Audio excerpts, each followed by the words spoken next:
where your treasure is, there will your heart be also. God has hidden unlimited treasures in His Word.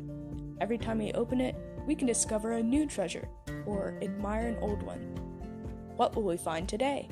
Let's dig in. Here's Carla Early with Treasure Hunt in the Word. When he saw the crowds, he had compassion for them, because they were harassed and helpless, like sheep without a shepherd. Then he said to his disciples, "The harvest is plentiful, but the laborers are few. Therefore pray earnestly to the Lord of the harvest to send out laborers into his harvest." That was from Matthew 9:36 through 38. We see multitudes of people daily. They're all hurrying hither and yon, worried, afraid, lonely, empty, searching for purpose and fulfillment that can only come from knowing and following Jesus. Of course, if you'd ask them, they would reply with a smile, "Oh, I'm fine, how are you?"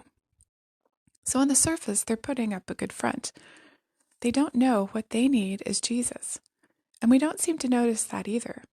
We're too busy or wrapped up in our own little world to notice, or at least I am. The disciples were too. They saw the multitudes coming to Jesus, but they weren't moved with compassion. Only Jesus was.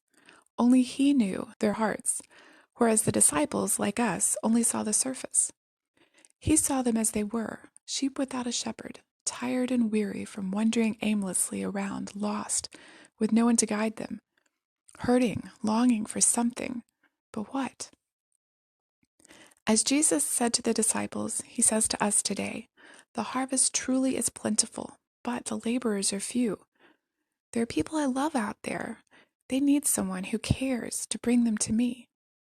Notice what He doesn't say. He doesn't say, "Why aren't you guys out there harvesting? Don't you see those hurting people?" No. He brought the need to their attention, just like He's doing to us right now. He's not saying we should already see them as He sees them. He's giving us a glimpse of people from His perspective, how He sees them, opening our eyes to how to view people, how to really see them, how to look past the smiling facade and see the hurt, the need, the lostness. Then He doesn't send His disciples out right away. He tells them to pray. He got them involved in prayer first. They needed to have a burden for these people, a love for them, a connection to them, before they could really see them as lost sheep or unharvested fields. The disciples must truly see the need. In the next verse, He calls His disciples together and equips them as laborers. They're going to do what He had been doing. He modeled to them how in the last part of chapter 9. Then in chapter 10, He sends them out. But before He does that, He gives them one important tool, His authority.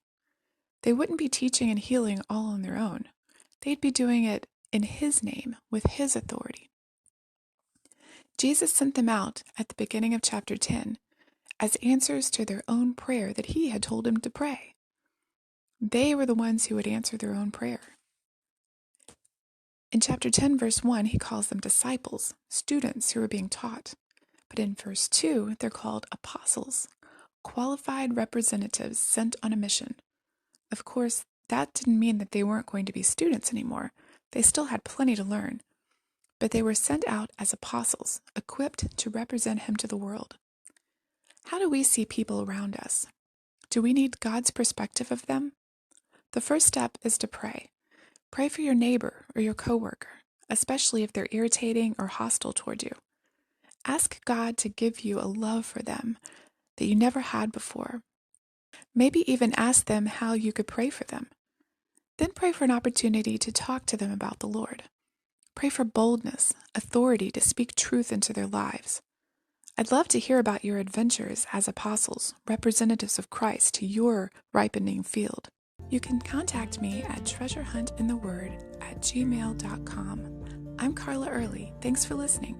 And remember, where your treasure is, there will your heart be also.